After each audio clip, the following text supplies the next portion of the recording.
Makanya saya salah apa? Iya, ini pakai. Kalau mau plat merah, semua juga banyak yang pakai plat merah. Enggak ada, Pak. saya udah kami dari kapan kalau memang itu tadinya ada, kita pertanyakan, Bu. Terus maksudnya Bapak nangkep saya mau apa? Ini mau pertanyakan, ini kan plat merah di hari Minggu, Bu, ya? Iya, permasalahannya apa? Iya, kerja apa hari Minggu ini? Iya, saya dari rumah orang tua. Kan seharusnya hari Minggu ini kan tidak bisa Haknya keluar Bapak ini apa? mobil. Saya media, Dari media global. Oke, Ini siap. Aduh. Oke. Terus Sekarang bagaimana, Bu? permasalahannya Ini kan gimana? hari Minggu. Bapak bikin macet ya? Enggak apa-apa, ini kan Ibu saya kan bilang tadi suruh minggir dulu. Salam Pancasila dan salam penegakan hukum. Sahabat Rumah Pancasila mengirimkan video kepada Rumah Pancasila dari Kabupaten Kota Serang, Banten ya. Tentang seorang ibu-ibu yang hari Minggu pakai mobil dinas diberhentikan wartawan kemudian ditanya. Mobil dinas kok dipakai hari Minggu? Minta penjelasan hukumnya kepada Rumah Pancasila. Saya sambil baca aturannya nanti ya. Jadi di dalam Peraturan Menteri Pendayagunaan Aparatur Negara nomor 87 tahun 2005 dijelaskan bahwa yang pertama, kendaraan operasional itu digunakan hanya untuk kepentingan dinas, tidak boleh di luar kepentingan dinas. Kemudian kedua, dibatasi hanya hari atau jam kerja kantor saja. Nah, kalau berbicara tentang jam kerja kantor itu ada diatur di dalam keputusan Presiden ya, nomor 68 tahun 1995, yaitu dari hari Senin sampai dengan Kamis, yang bukan tanggal merah ya, jam 07.30 sampai jam 16.00. Jadi setengah 8 pagi sampai jam 4 sore. Kemudian mobil dinas itu tidak boleh dipakai keluar kota. Kalau mau dibawa keluar kota maka harus ada izin khusus dari kepala dinas yang bersangkutan dalam hal dinas masing-masing ya, yang mengelola tentang kepentingan mobil dinas. Nah, yang perlu diketahui juga oleh masyarakat adalah bahwa mobil dinas itu ada 3 jenis ya. Yang pertama adalah mobil dinas operasional, kemudian mobil dinas untuk perorangan pejabat, itu juga ada. Kemudian mobil dinas untuk operasional khusus, misalnya ambulans, kendaraan-kendaraan dinas tertentu. Jadi berbeda-beda ya, yang biasanya dilarang dipakai itu adalah yang berbentuk operasional. Nah, ketika ada pegawai negeri yang menyalahgunakan mobil dinas operasional untuk kepentingan pribadi, maka dilaporkan. Dilaporkan itu karena mereka akan kena sanksi. Sanksinya diatur di dalam PP 94 tahun 2021 tentang disiplin pegawai negeri sipil. Jadi dikenakan sanksi nanti sesuai dengan pelanggaran-pelanggaran yang mereka lakukan. Poin yang kedua, pertanyaannya, apakah masyarakat sipil boleh untuk menghentikan mobil dinas ketika digunakan di luar jam kerja? Tidak boleh. Karena yang memiliki kewenangan untuk melakukan hal tersebut itu adalah satu, Kepolisian Negara Republik Indonesia untuk menghentikan kendaraan di jalan. Dan yang kedua, Satpol PP di dalam penegakan perda. Karena ini kadang juga berhubungan dengan perda dan kedinasan.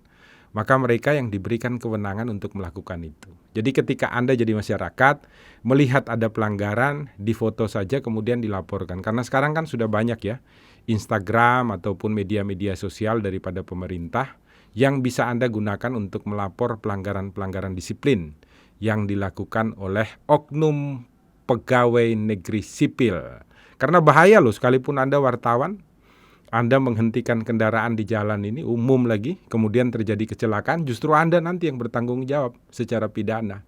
Karena menyebabkan kecelakaan, mengganggu arus lalu lintas, dan lain sebagainya. Jadi hati-hati ya, karena kita tidak memiliki kewenangan untuk melakukan hal-hal tertentu di dalam penegakan hukum maupun penegakan disiplin. Maka cukup lakukan adalah memberikan informasi tentang pelanggaran ini kepada mereka yang berwenang untuk melakukan tindakan. Maka harus hati-hati di dalam menggunakan kecerdasan intelektual, kecerdasan emosional, kecerdasan moralitas ataupun etika ketika kita berada di dalam lingkup publik. Intinya adalah satu, pegawai negeri tolong jangan menggunakan fasilitas negara untuk kepentingan pribadi. Yang kedua, masyarakat tolong jangan menggunakan kecerdasan Anda kemudian untuk menyebabkan terjadinya sebuah pelanggaran, apalagi kecelakaan di jalan raya. Maka jangan lupa buka mata, buka telinga, buka hati. Mari kita berdiskusi dalam Bingkai Pancasila di dalam setiap edukasi yang diberikan oleh Rumah Pancasila. Dan jangan lupa selalu berbuat baik untuk sesama kita. Penyidiknya tahun 2016 Udah, saya lengkapi buktinya, saya lengkapi surat-suratnya, ini laporan saya. Bukan.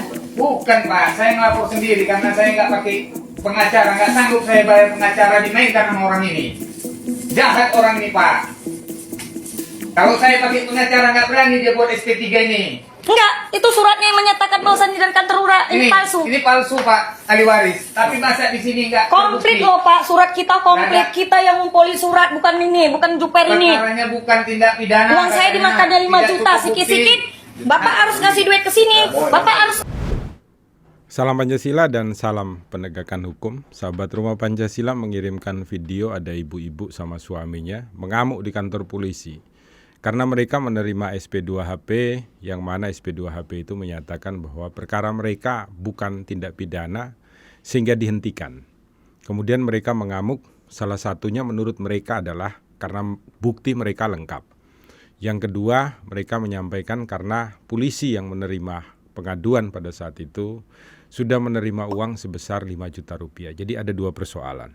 Poin pertama untuk masyarakat umum ya. Untuk masyarakat umum poin pertama. Poinnya adalah satu, masyarakat harus sadar bahwa setiap pengaduan itu ketika kemudian dilakukan proses penyelidikan dan kemudian ternyata berdasarkan gelar perkara tidak memenuhi unsur pidana atau alat-alat buktinya kurang atau perkara ini adalah perkara perdata, maka melalui SP2HP itu mereka dapat memberitahukan penghentian proses penyelidikan.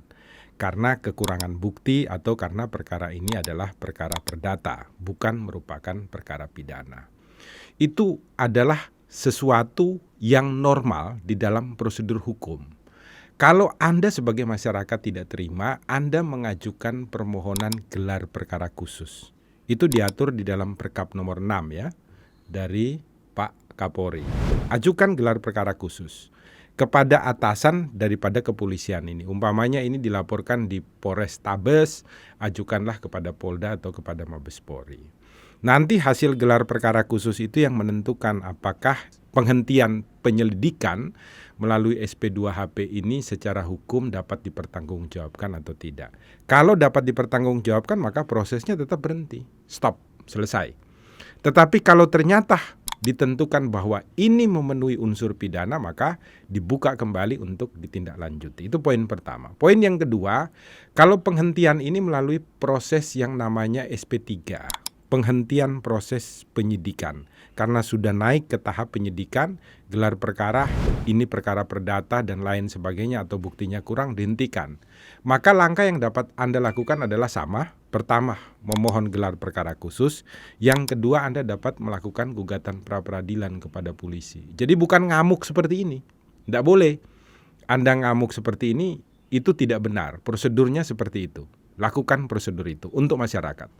Poin yang kedua, untuk aparatur penegak hukum, polisi sekaligus untuk masyarakat. Satu ya, ketika ada masyarakat datang membuat pengaduan, itu gratis loh. Kalau Anda minta uang, maka Anda kena sanksinya dalam pasal 12 huruf E, Undang-Undang Tindak Pidana Korupsi. Ancaman minimal 4 tahun, maksimal 20 tahun loh, tidak main-main. Dan Anda masuk penjara, pangkat Anda melalui sidang kode etik akan lepas dari kepolisian. Maka mulai sekarang aparatur penegak hukum tolong ya kalau masyarakat datang melaporkan sebuah pidana yang mereka alami, jangan minta uang. Akibatnya buruk buat Anda dan keluarga Anda, termasuk buat institusi. Kemudian buat masyarakat ketika ada polisi yang minta uang, tolong jangan dikasih. Karena kalau Anda kasih, satu sama saja dengan Anda menjerumuskan dia untuk masuk ke dalam penjara. Itu ya dari Rumah Pancasila. Semoga menjadi ruang diskusi bagi kita. Diskusinya tolong jaga agar seluruh percakapan kita dalam rangka membuat penegakan hukum semakin lebih baik di Rumah Indonesia. Jangan lupa buka mata, buka telinga, buka hati. Selalu kirim video ya ke Rumah Pancasila biar kita diskusi bersama. Salam Pancasila dan salam penegakan hukum.